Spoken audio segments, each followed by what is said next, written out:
Good morning, afternoon, and evening, ladies and gentlemen. So, this is a little bit of a new video, and I decided we should do this because pretty much this call has kind of went around the league for a bit, and I thought I might as well throw in my 2 cents. If anyone is new to this channel, I am a Jets fan. However, before that, I am a hockey fan, and this is a hockey play, so I decided let me talk about it. A little bit of background, I myself am from Winnipeg, Manitoba, Canada, and I have played hockey for almost all of my life, mostly as a goalie. What a nice mask. So, this call, let's preface this by saying it. This penalty, or this non-goal call pretty much cost the Montreal Canadiens the game by default, because they would lose in overtime, and this goal would have been the game winner because you're not scoring with 2.1 seconds left at an opening faceoff draw. The call on the ice was a goal by Brendan Gallagher, seen here, but then would be overturned by a situation room challenged play. So not challenged by the team on the ice, although I reckon they would probably wanted to have challenged this play anyway, but was challenged by the league because every last minute of the game goal gets at least looked at by the league, and if need be, if they feel the need to, they will initiate a challenge. They decided to. So the result from this is that Brendan Gallagher was ruled to be interfering with Matt Murray, and as such, the goal is called back. So I'm just going to go through this frame by frame pretty much. First time is at 6.3 seconds. Brendan Gallagher connects with Matt Murray. And then 5.6, then he gets smushed by another player. Matt Murray then proceeds to attempt to turn around his body because he actually gets spun completely around by Brendan Gallagher. 5.1, Matt Murray is still turning. Brendan Gallagher is still on the ground. 4.5, Gallagher attempts to get back to his feet as Matt Murray sets up there. 3.7 seconds, they are both standing up, and actually this is where the puck is going. And at 3.2 seconds, puck is actually this blur right here, which Brendan Gallagher will tip, and that's the last clip I have from this angle, and the puck goes in like less than 0.1 of a second after that, like maybe 0.1 or 0.2 seconds later, which at that point, there's nothing to argue. Now, what do I think about this call? Let's go to how the footage caught it, because the NHL uses 2 cameras on this goal, and I don't like either of them. They use the footage I just showed you and this angle. The reason why I don't like this angle is what will become apparent as I begin to click on forward. Okay, Matt Murray's getting pushed over there, 5.9 seconds, 5.5, 5.2, 4.9, 4.7, and this is where we lose sight of Matt Murray.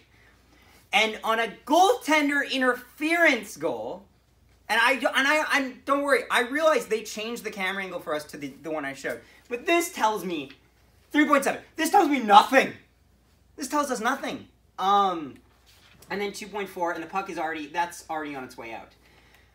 So, and let's just match this up, because I wanted to match up a lot of this to what was going on around the ice, because this call frustrated a lot of people. And here's the main argument why. The logic is Matt Murray Matt Murray was deemed not to have had enough time to set himself. And a lot of people thought, why? Because as this countdown has told you, Matt Murray gets knocked down at about around the 6 second mark, and the puck goes in at 3.1 mark.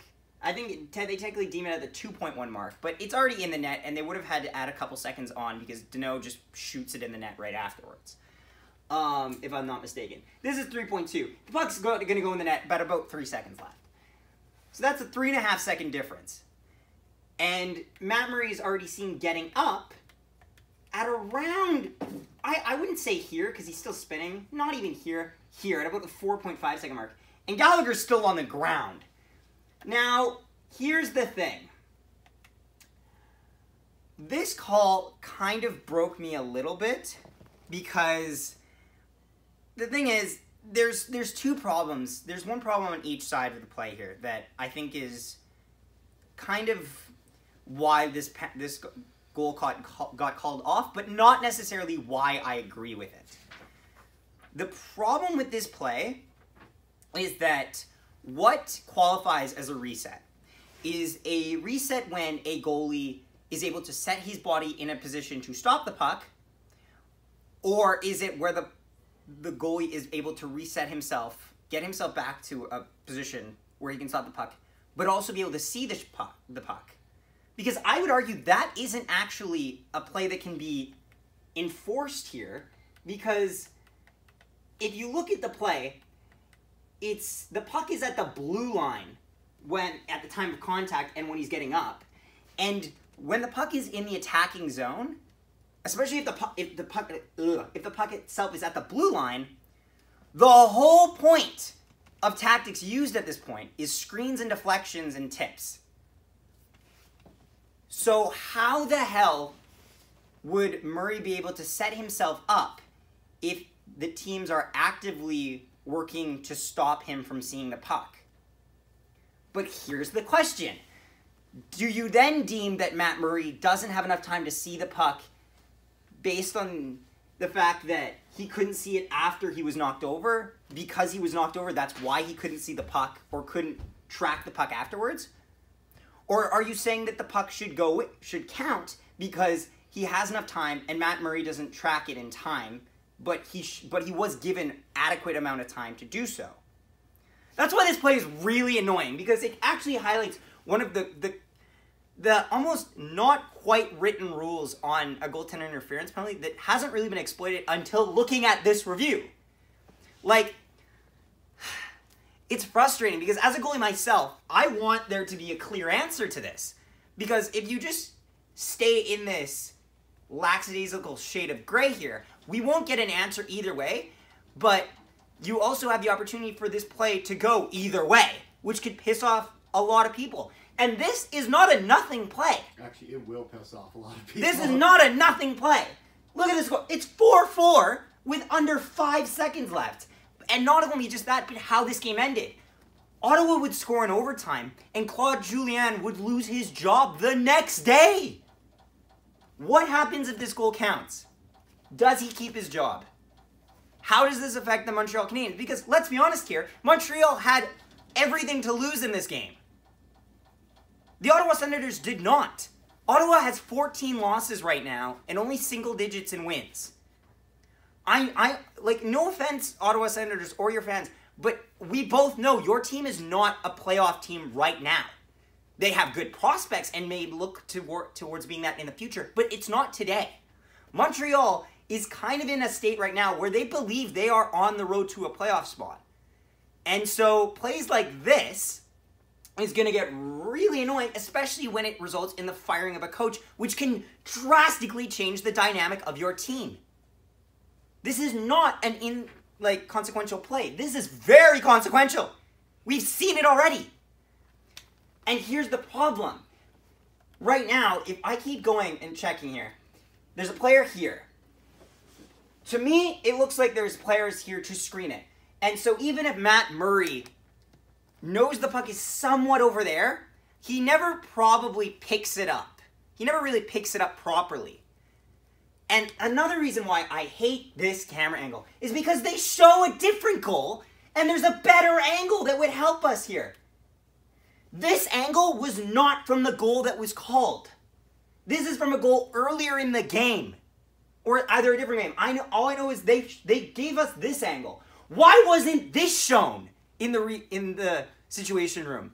This tells me perfectly where's the puck coming, what is Matt Murray's line of sight, and is the player that he made contact with the reason why he loses it? Because you're not just tracking where Matt Murray is in the net or how set his body is.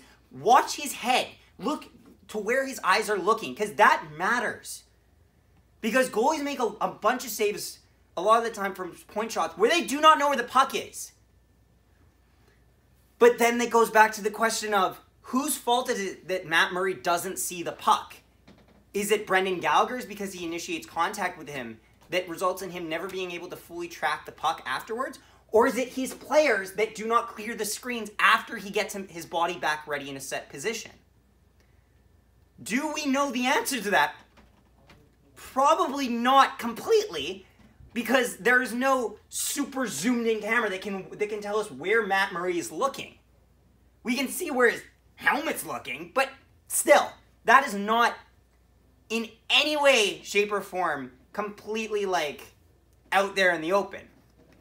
And I don't have a stake in this game. I'll say that right now. But even then, it seems like this whole play just pissed off a lot of people, because let's put it this way. Let's say this goal got called a goal. Like, this got called a goal. So Canadians win 5-4 regulation. Ottawa Sens fans might be upset with this. But the logical argument for it is that he has enough time to reset. We've seen this happen before. Actually, Brendan Gallagher alludes to a play that I could not find. I went looking for this. But he talked about a play where the New York Islanders are playing the Toronto Maple Leafs and they score after Frederik Andersen is bumped. But that league deems that he had enough time to reset his body so the goal counts. Now, I couldn't find this footage. If anyone can, please send a link in the comments, and I will definitely comment my thoughts on that compared to this. But at the same time,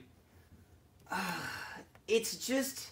So the puck is 3.7. This is where Matt Murray is. And if we go back and look, 3.7, the puck is here. The puck is about to get absolutely just blasted by Ben Sherratt, who does not have a light shot, by the way. He had the hardest shot when he was a member of the Winnipeg Jets, and that is not easy to do when you are with Patrick Laine on your team. He shoots the puck hard, and it hurts. And they paired him with Shea Weber. Just a side note. So that double pain. 3.7, the puck is there. And 3.8, Matt Murray is staring right at Brendan Gallagher. Matt Murray has all of this room to take up ice. And there's no problem for where Brendan Gallagher is standing. He can stand in the crease like that. And he's not even that far in. His skates are on the edge. I just don't... And 3.3, puck is going right at the top of the screen. A little blur there. 3.1, the puck is about to pass Matt Murray. And then it's in the net. All in all, if I'm looking at all the footage here, this is what I'll say. I think this goal should have counted because the call on the ice was a goal. And I don't think there's enough evidence to rule that that Brendan Gallagher was the reason why he couldn't see the puck or why he couldn't make the proper save. Correct me if I'm wrong, but if they can't like confirm anything, they're supposed to go with the call on the ice, right? Yes. Yes, they are. Which is frustrating. Well, if they can't confirm it the other way. Yeah, if that makes sense. If it can't be overturned, yeah, that's what I mean. Yes, so, if there's not enough conclusive evidence, it stays where it is. This play to me is the definition of inconclusive evidence. Because I'm trying to look at this from the most unbiased point of view, and I've read a lot of people that hate this penalty, or hate this non-goal call. And some of them are Montreal Canadiens fans. Some of them just don't like the refereeing in general. And if you've seen any of these videos, you know I'm not the biggest fan of it right now. But actually, fair credit, the refs got this call right. If we're going with, like, the refs on the ice called this a goal. The Situation Room overturned that, not the refs. And honestly, in a situation like this, where we have so much evidence going either way, and where it's such a delayed reaction, all in all, I think you keep this as a goal. And that's the end of this video. And I hope you enjoyed that, and I hope this gave some clairvoyance or some idea. Give me your thoughts down below about the goal. You can agree with me, you can disagree with me, that's totally fine. Be sure to hit the subscribe button because we do cover a lot of hockey stuff. And you know what? This might become a new regular series for me, so that would be fun. And also, if you haven't, check out both our Jets game reactions and our Known Hockey podcast episodes. We cover a bunch of stuff. We cover that. We cover Star Wars because that's fun. And be sure to follow us on Instagram at Known Hockey Podcast. And hope you enjoyed once again, and we will see you next time. Thanks for watching.